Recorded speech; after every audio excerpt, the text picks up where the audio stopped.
For the Title IX self-audit, I've chosen to do the third prong of the three-prong test. I chose this one because I feel like it's more relevant to what's been going on as an athletic department here at McPherson College, as far as advancements and improving facilities and stuff like that through Title IX and for female athletes and for those teams. As far as that goes, I've been in this program for about 2 years now, well, probably more like a year and a half. So I've seen a lot and learned a lot, honestly, in the past year and a half. And I've seen a lot of the improvements and advancements that this program, athletic department, has made. There's been improvements to facilities for women's sports. More female athletes are getting involved. Even though coaches seem to find it hard to get female athletes here on campus, there's more involvement in female sports, as far as softball, volleyball, track and field, basketball, stuff like that, and also tennis as well. But pretty much the biggest things that I've seen in the past year is that our cheer and dance team actually went from a club sport to a varsity level sport. This was a big thing for them because one, before they were giving out athletic scholarship, but mainly they were kind of self-funded, so it was hard for them to kind of stay afloat and to be able to go and compete. They kind of had to compete with other club teams if there was any competitions. They would also be cheering and dancing at home football games and home basketball games. It was kind of just on a need basis, I guess. But now that they're a varsity level sport, they're actually able to go compete in conference, in conference events against other conference opponents or the other cheer and dance squads. They're given more scholarship money. There's more opportunity for even just general students to join the cheer and dance team if they want to. And this is just one of the many advancements and opportunities that we've had in the past year for female athletics. There's also been many other improvements. Probably some of the biggest ones are, our women's basketball team just got a new remodeled locker room, complete ground up. They got new carpet. They got brand new wood lockers. They have their own keypads on there so they can lock up their goods. Our softball team is getting a brand new facility, along with our baseball team, and a lot of this comes in play because of the whole Title IX thing, where it's kind of got to be equal opposites. So that's why, because our baseball team as well is getting a brand new facility. So baseball is getting one. Originally, the plan was to do baseball first and then softball, and then they said, well, we might as well just knock it all out at once. So that's what they're doing. There's also been improvements to the volleyball locker rooms. They got new lockers last year, and as well as our men's team did, our men's basketball, and then our football team got lockers as well. So again, it kind of falls into that equal opposites part of Title IX. One other thing that we're also doing is we're adding e-gaming. Don't know if many of you have heard of this or not, but it's pretty much just online video games, and it is a actual college level sport. I guess they call it a sport, but we're adding that within the next year. So that'll bring in extra students. That'll bring in both men and women can participate in it, and it will be at the varsity level. And there is competitions out here in the Midwest that that other schools have those teams as well. And again, that will be fully funded by our athletic department. So in this survey that I gave to, I think it was about 5 to 10 girls who I'd given this survey to from the third prong of the self-audit, it was kind of just a lot of what I expected. I gave one to a female a female athlete who does volleyball in the fall and then track and field in the spring. She does this because, one, she says it helps her stay active, helps her stay healthy, and she is taught by, I believe, some of the best coaches here to to be able to do both. And I think it's cool that the coaches actually let her do it. At a lot of schools, at the college level, it's pick a sport, and that's the sport you're sticking with for 4 years, or for 2, depending on if you're a transfer or not.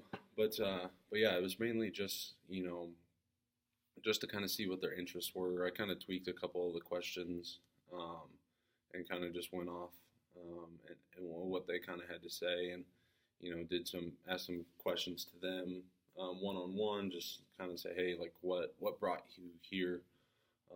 And a lot of them say that some schools they wanted to go to didn't have the team that they wanted to play for, say a volleyball team or a softball team. And they felt like here was the best opportunity for them to succeed at that sport. And they felt like there was the proper resources as far as uniforms, locker rooms, facilities, stuff like that. And then we got there is some other stuff here at McPherson that we lack as far as athletic teams. I would say our biggest lack in a team would be our golf team and a men's volleyball team, probably. I've noticed that there in our conference, the Kansas Collegiate Athletic Conference, there is men's volleyball, but a lot of the schools are only up near the Kansas City area, but all of our schools in the conference have women's volleyball, but not men's volleyball, except for I think probably about three schools up near the Kansas City area have them. So this is kind of some questions I had thrown at our athletic director. I said, hey, why don't we have men's volleyball? He said, well, because one, we just don't really have the resources for them. I mean, we have 2 gyms. We have our big gym we can split into, I believe it's 3 courts. And then our small gym we can also split into 2 courts if need be. I was kind of complex by that. I was like, well, if we have all of these areas for them to practice, why can't we have the team? And come to play the funding and the whole Title IX aspect of we have enough men's teams equal to women's teams. So if we do that, we'd have to add another sport as far as, maybe like a lacrosse or golf or something. And then I'd asked them about golf. I said, hey, why don't we have golf? And that was more on a funding aspect and also an academic aspect to where the students were missing class. But he also said that a lot of women weren't coming here for golf. It was more of just the men's team. They had, I think 2 or 3 girls on the women's golf team when it was here. But again, they had to take it away because of the whole missing class. We're allotted so much class to miss, and they would miss because of their tournaments fell on certain days where it wasn't acceptable for them to succeed or for the professors to seem that it was sufficient enough that they were in class. But then we have also, we lack wrestling, both men's and women's. We lack lacrosse and field hockey. I believe that more women participate in field hockey than they do lacrosse, but I know there is women's lacrosse teams. But I feel like those 3 sports are starting to become more and more popular. Again, there's a lot of schools in the area, in our surrounding area, within probably a 4-hour radius, that offer these classes, or these sports, not classes, pardon me. And I think that's something that we might lack as an athletic department, because we have the football field that is all turf, that is lined for soccer, it's lined for football. We have plenty of facilities. As our baseball team, we haven't had a facility to practice at for the past 2 years, but we're getting one, so we'll have that as well as our softball team. They kind of had to make do with what they had. And there has been multiple requests to add these sports, but the common answer in all of it is the fact that there's not enough funding, and they don't believe that there would be a whole lot of interest in some of these sports from females specifically. And that was one thing I'd thrown at our athletic director. I said, how could we get girls more involved? And he said it's hard because of, one, the scholarship amount that we are allotted and what we're able to give out due to this average system that we are on. It's hard to get girls here sometimes because men, they'll just take the offer and they'll go play. Like, I get to go play. Women, they're like, I really want to, make sure it's the right fit, stuff like that. I mean, I think everyone does that and takes that into consideration, but it would be a little bit harder, I believe, to get, female athletes to a small school. Another big kind of improvement that I kind of forgot to mention was the fact that we hired, that we actually have 5 women paid assistant coaches, or paid coaches, 2 head coaches and 3 assistants. That'd be for softball and volleyball, and they both have female assistants, and then we have a female assistant women's basketball coach. Now, this is something that's kind of I didn't really include in this third prong of the test, but I think that it's pretty relevant because the prior softball coach, he was a male, and the prior volleyball coach was a female.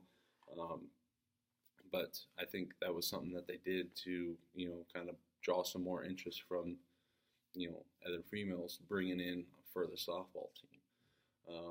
Because, sometimes there's that little gray area where some females may feel uncomfortable playing for a male, stuff like that.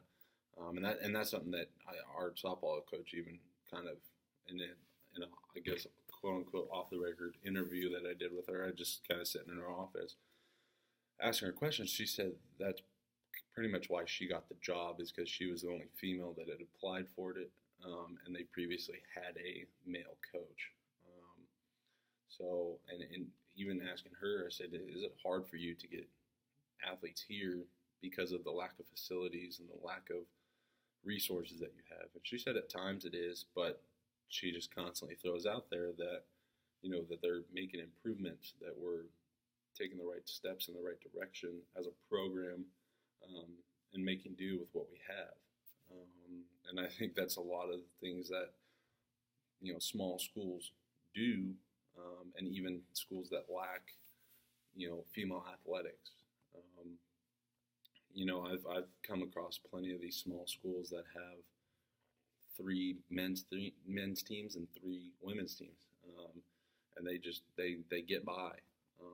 And I think this is something that needs to be discussed more, because I think a lot of schools can take bigger and better steps to improve their athletics departments within the Title IX guidelines, I guess. And sometimes they are a little lenient, but most of the time they are pretty strict to the efforts that Title IX puts in place.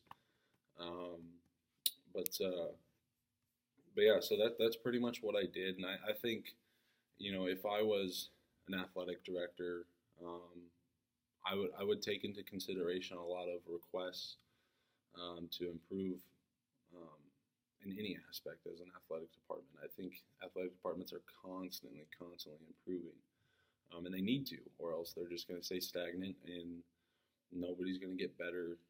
You're not going to bring anybody in. You're not going to be able to hire quality coaches. You're not going to bring in quality athletes. And I think that's a lot of the times what goes into play as well, is the ability to bring in quality talent, and be able to draw that right interest that you want from your athletes. Because you can have athletes there, but you can't make them want to work harder. They have to want it. And I think, with this 3-prong test, or just this third prong alone, I was able to learn a lot about our athletic department. I learned a lot more than what I thought I had known. I'm just an assistant coach, so I don't see the bigger picture of it all. I just see what goes on with our team, and then in talking with other coaches, I see what happens with theirs, or hear what happens with theirs. but yeah, that's kind of the rundown that I have on our athletic department.